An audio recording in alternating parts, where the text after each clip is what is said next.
Saya Desi Salviani, Anda sedang menyaksikan News Update Warta Kota.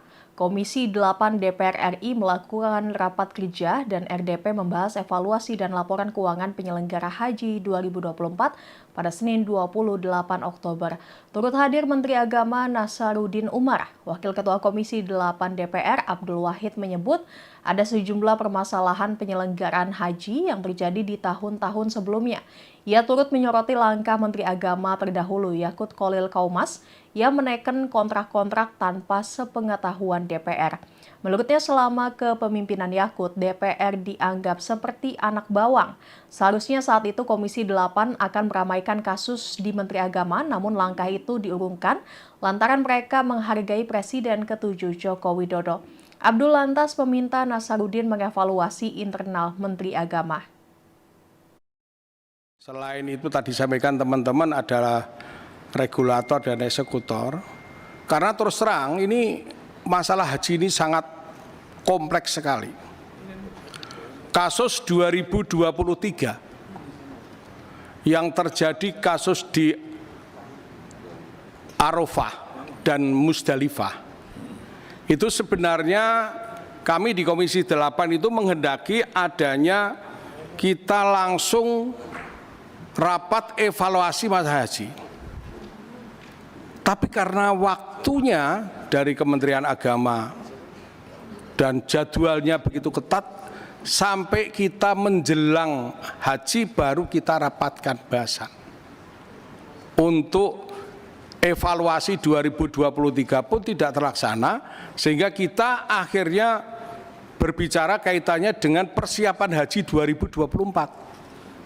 Itu pun panja dibuat, kami selaku ketua panja hanya mempunyai waktu 1 bulan, rapat dari pagi sampai malam,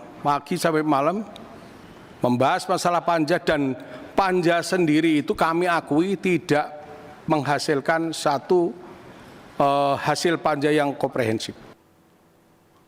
Gregorius Ronald Tanur berhasil dieksekusi tanpa perlawanan di Surabaya pada Minggu 27 Oktober. Kini Ronald Tanur menjalani penahanan sementara di Rutan Medaeng, Sidoarjo, Jawa Timur. Penampilan Ronald Tanur pun berubah setelah 1 hari penahanan. Ronald Tanur nampak mencukur habis rambutnya hingga terlihat gundul atau plontos. Adapun potret itu dibagikan Humas Kantor Wilayah Kementerian Hukum dan HAM Jawa Timur. Dalam potret itu terlihat Ronald Tanur sedang menjalani pemeriksaan. Dikutip dari Kompas.com, potret Ronald Tanur yang sedang diperiksa dibenarkan oleh Kepala Rutan Kelas 1 Surabaya, Tommy Elias. Ia mengatakan tidak ada maksud lain terkait perubahan penampilan Ronald Tanur yang menjadi botak. Tommy Elias mengatakan potongan Ronald Tanur hanya untuk kerapihan saja. Pihaknya juga mengatakan tidak ada perlakuan istimewa terhadap Ronald Tanur. Adapun putra mantan anggota fraksi PKB DPR RI itu ditempatkan di blok karantina. Ronald Tanur juga harus mengikuti masa pengenalan lingkungan di blok A kamar A3.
Mobil dinas milik Camat Baito, Kabupaten Konawe Selatan, Sulawesi Tenggara mengalami retak di kaca bagian samping.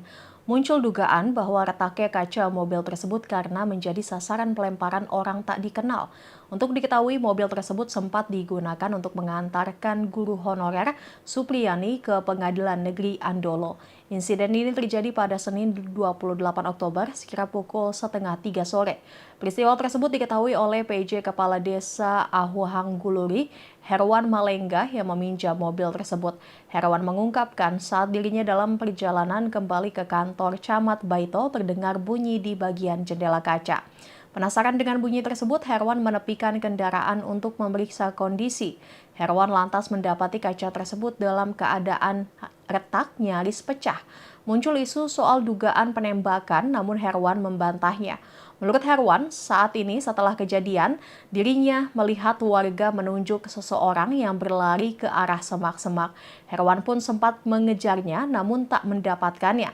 Sejauh ini belum diketahui penyebab pasti dari retaknya kaca tersebut.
Beredar video yang memperlihatkan Kapolda Nusa Tenggara Timur atau NTT, Irjen Daniel Tahimonang Silitonga, saat mengelus kepala ex-KBO Polresta Kupang, Rudi Soik, dan memberi nasihat.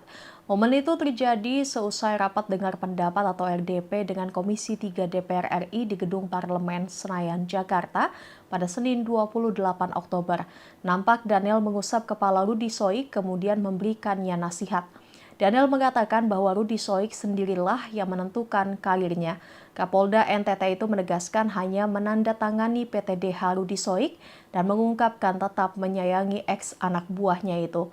Menurutnya keahlian Rudi Soik dalam membongkar praktik mafia BBM dan tindak pidana perdagangan orang atau TPPO mesti disampaikan secara baik ke masyarakat. Irjen Daniel menyayangkan apabila Rudi Soik justru membuat keadaan semakin ricuh seusai PTDH sebagai anggota Polda NTT. Kapolda NTT lalu memegang tangan Rudi Soik sambil mengatakan, "Anak ayam ini tergantung kamu, mati atau tidak."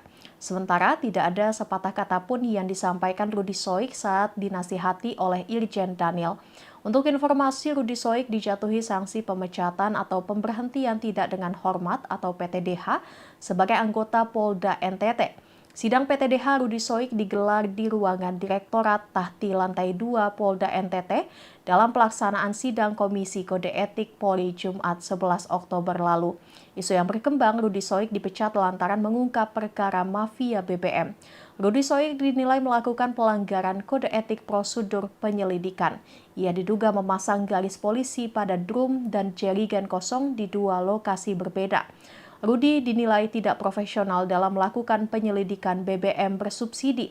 Ex-anggota Polda NTT itu disebut tidak melibatkan unit terkait dan tidak memenuhi standar prosedur operasional.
Hizbullah telah mengumumkan serangkaian operasi militer baru yang dilakukan pejuangnya pada Minggu 27 Oktober.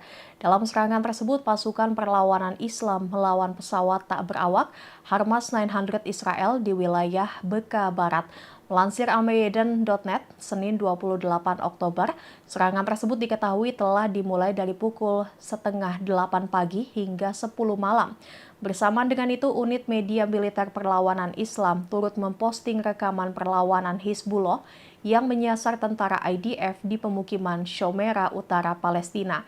Dari rentetan serangan tersebut nampak pasukan pendudukan Israel dipukul mundur dari kota Al-Taibeh dan Rub Al-Talatin. Menurut Kementerian Kesehatan Israel, hingga kemarin rumah sakit wilayah pendudukan sudah menerima sebanyak 1.110 korban luka-luka. 784 diantaranya cedera. Dalam 24 jam terakhir, korban bertambah sebanyak 104 orang.